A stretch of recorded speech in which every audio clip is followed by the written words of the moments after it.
Hey everybody, it's Elizabeth from Silver Nest Homeschooling, mama of four. Been homeschooling for 11 years now, coming to the end of this 11 year in about a few months, just about ready for spring break, excited. Decided to do a little video on the porch. It's nice and bright outside, which is lovely. Might get some background noise, but I wanted to go over with you today how and some of the resources we used for cooking. Teaching cooking is pretty natural. A lot of homeschooling is actually more natural than one would think, and you can take it as complicated or as simple as you want it. And it could be as easy as assigning a child to help you with meal prep, and then just slowly teaching them the recipes that you enjoy doing. I personally do not enjoy cooking with my children. I know that's the opposite of a lot of people, but it is one of my biggest challenges, is actually being in the kitchen when I'm hungry and there's a deadline and there's the pressure of making food. And so what we learned from when I was growing up, and also what has worked well with our children, is just to go ahead and start with the fun things, right? Start with cookies, start with sandwiches, start with pie dough, start with things that taste good from the beginning to the end, and letting them help with those type of things, giving them that sweet opportunity to try something, maybe pushing back like cooking meat and stuff till older. Now my sister-in-law and brother, they love to cook, and their kids love to cook, and they've had them in the kitchen since very, very tiny. Kitchen safety, all the things. But for me, we pushed it back a little bit. We did go ahead and focus on kitchen safety. The other thing is to have too many supplies on hand, so when mistakes are made, there's no pressure on the fact that that was the last amount of flour, and so project didn't work out. Embrace the failures. I think that's really important. I will never forget putting the wrong baking soda versus baking powder in my first biscuits, and the kids have done the same thing, and it's okay. That's how we learn. We don't forget after that. But I also want to show you some of the books that we have used throughout the years. My kids do enjoy cooking, especially sweet things, and each one has kind of a specialty they like to make, and we've worked it up down to the high school where they're helping me make dinners most nights as part of kind of a hands-on cooking thing, helping pick recipes, helping pick meals, but also just doing the day in, day out. This is what needs to happen for the family. So my first one I'm going to show you was mine when I was a kid. It was a gift from my grandmother, who loved to cook. This is not the same copy, but it is called Kinder Crunchies, and I'm going to turn the phone around and show you why I think this is a book, if you can find it at a thrift store or thrift books or anything like that, why I think this makes a great first book for working with kids in the kitchen. All right, so here we got their copy cover. My copy cover was bright yellow, and it looked like that. This is the original copy for me from when I was actually a kid, and you can tell that it's no longer attached to the book. I actually have turned the book slid them all into plastic sheets inside, but my sister was gracious enough to find me another copy. And the reason I like this is it has recipes that are pretty simple to follow, very big type, very easy to read, right? And the recipes themselves are pretty fun. Octopus bubbles, pineapple juice and club soda, all really fun name. This is my absolute favorite recipe, the letter pretzels, and we use this still to make our pizza dough.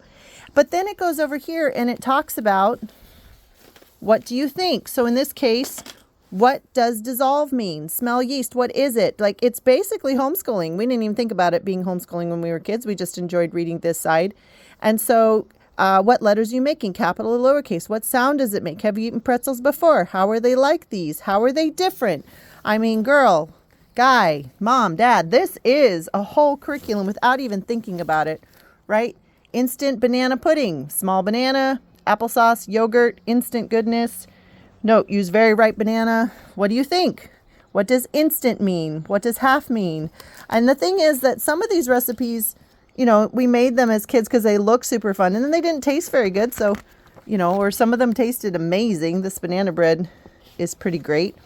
But it was easy to start with. You have all these, to all the cooks, when you see this was what it means, all the explanations. And so if you can find this, vegetable soup, and then as a kids, what we did was my mom would just let us flip through, double check that we had peas in a pod, pick or buy fresh pea pods, wash, open, eat. I mean, some of these are so simple. Nice toddler nice preschool, nice kindergarten, first grade, uncandy bars. So this is great. I really, if you can find a copy of Kinder Crunchies in any version or online, these recipes and this teaching is super fun. And you could take your kids through this once a week. You could do it twice a week. You could do it, once a month. You could do it every day for a certain amount of time until you finished it. You go back and highlight their favorite snacks and then help them make their own recipe book. This is the other thing I really love. So my kids have also taken some classes, from other people, sorry. And what they've done is they have actually made their own recipe books using their favorite, you can tell this one is their favorite because it has stuff in it, recipes. And so printing off things off the internet or getting recipes from your family and making their own books as they master. This is a great way to show kids, look you can make all these things. And then when they go back to, pull out their own book, they can know that they can make anything out of there that they want to. And that can help them with trying to decide what they want to make, if you want to include them in a normal rotation. This book, also the Good Housekeeping Illustrated Cookbook, comes in a variety of what's the word I'm looking for? Like versions, right? It's been redone multiple times. And we actually had one that was all paperback and we just killed it. So I went back and bought an older one. But I like this one too because it has pictures as well and can help the kids, visual learners, be able to grasp concepts a little more easily. And even for us grown-ups to be able to look and say, okay, this is what they're talking about. And not everything needs to be a visual, but it is helpful to kind of see. It's a good basic cookbook in general. It has a lot of the basic recipes that you want. It has a pretty good pancake recipe, waffle recipe. Like I said, we wore out our first one, so this is our second one. Some good basics on meat, basics on veggies, all the things that you would want in a basic recipe book. So this is our favorite. This is the one I recommend. If you're just going to have one book around the house. Now, why not just the internet? I just feel like there's something about the hands-on for the kids to be able to open it, read it. They're not, necessarily involving an iPad or something that could get damaged during the cooking process. A book is a lot easier and more forgiving. You can tell the favorite recipes in our old book because you can actually open to them because they're completely covered in flour. But it doesn't matter, right? It's not like they're going to drop it in the middle of the situation. And then if my husband or I feel like the recipe's a little off, or if the kids feel like the recipe's off, I'll actually write in the book to change the recipe to what it is that we make a lot of pie. So that it better matches how we like it to turn out. Of course, that's more of an advanced, high school, middle school. We also have enjoyed this kids cooking tasty recipes with step-by-step photos.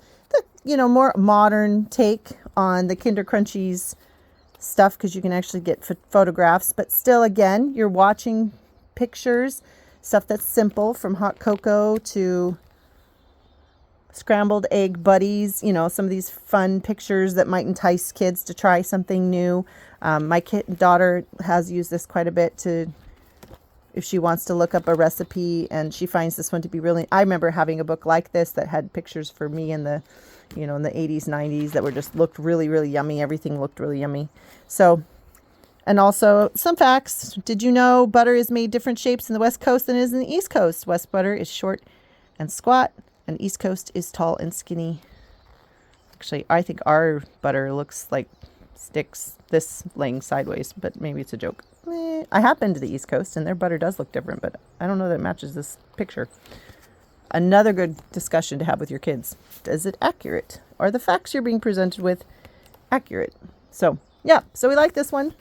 And then, of course, even more fun, there's a couple different, in this series, the baking class or the something class, cooking class. And again, you can go through this and start at the beginning. Usually breakfasts are done first, but you can start at the beginning and it'll actually tell you what level of difficulty these are so that kids can grow in their skills and their abilities to make things. Now, obviously, you want to supervise for as long as supervision is necessary. and help discuss ingredients, things like that. You can also watch YouTube videos on cooking, inspire them with different cooking shows for kids. There's some great British baking show is really fun, but there are some kid baking competitions as well that you can find online or on Amazon or Netflix or whatever your choice is for watching. And those can be really inspiring because the kids watch somebody their own age doing something that looked hard and realizing.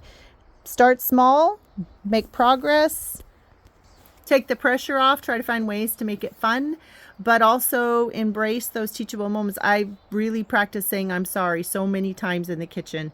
I'm sorry for getting frustrated. I'm sorry for not being patient.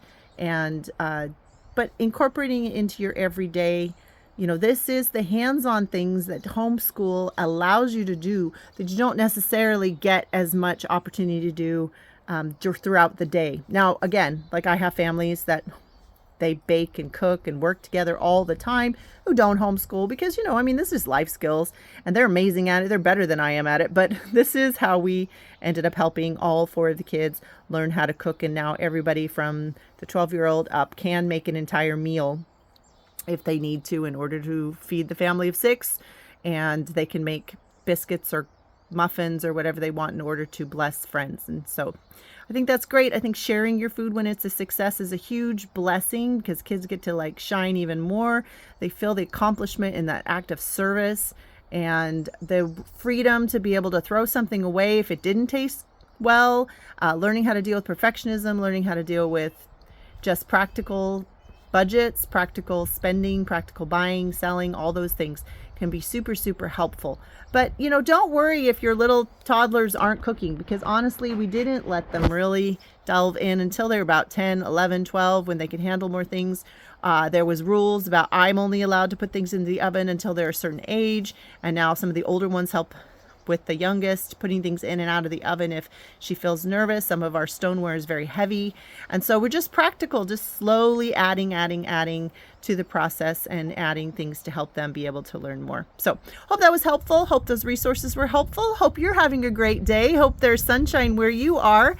And I hope that the rest of the year, as you're looking at your curriculum and wondering, is this really good? Yes, keep going. You're doing great. You're doing great. Don't quit. Don't quit. You're almost there. It's almost summer. If you school year round, it's almost time for another break. And we will talk to you soon. Thanks. Bye.